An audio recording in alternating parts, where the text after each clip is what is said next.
السلام عليكم ورحمة الله وبركاته. ازيكم حبايبي؟ عاملين ايه؟ معاكم منوعاتهم هايدي بلال. النهاردة هنعمل مع بعض البسيسة وهقول لكم دلوقتي على مقاديرها.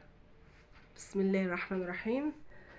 معانا كوباية وربع لبن، ومعانا هنا كوباية سمنة على زيت، يعني نص سمنة ونص زيت، وهنا كوباية سكر وثلاث بيضات، فانيليا وكيك شيف وذرة ملح ومعلقة خل، ومعانا هنا كوباية ونص دقيق ابيض، ومعانا كوباية ونص دقيق ذرة اصفر.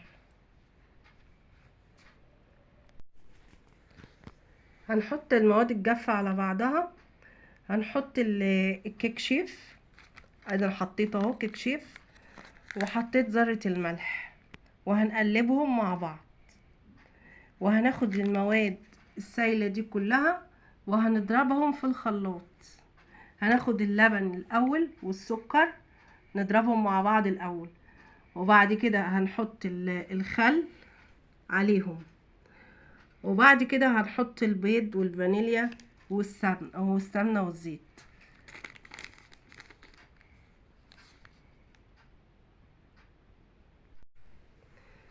زي ما قلت لكم هنقلب كل المواد الجافة مع بعضها كده.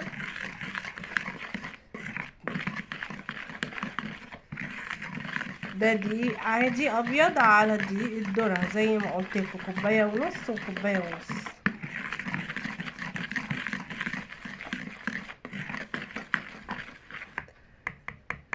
طبعا بعد ما ضربناهم في الخلاط كل المواد السائلة هنحطهم على الدقيق وهنقلب.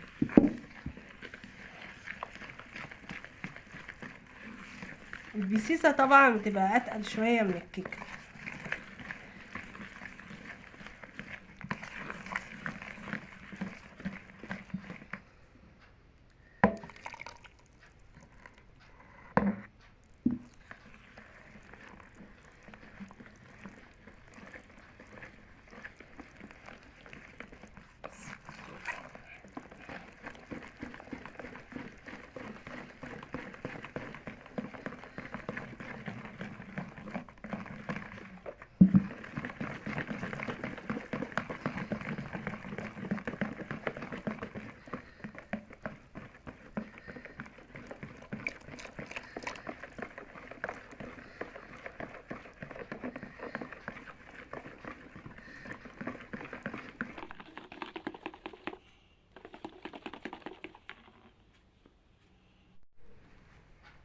طبعا البسيسة اهي بعد ما انا عملتها كلها هنحطها بقى في الصينية.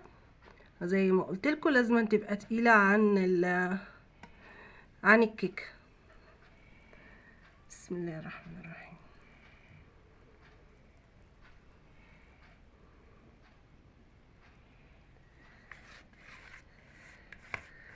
طبعا المقدار ده انا حطيته في صينية 30، واللي ما عندوش مروحة في البوتاجاز عشان البخار يسويها كويس. ودلوقتي هنسويها، ندخلها الفرن. طبعا دي صينية البسيسة بعد ما خرجناها. هنقطع كده، هي عشان سخنة تبقى مش ماسكة نفسها شوية. بصوا حبايبي، بسم الله ما شاء الله زي العسل.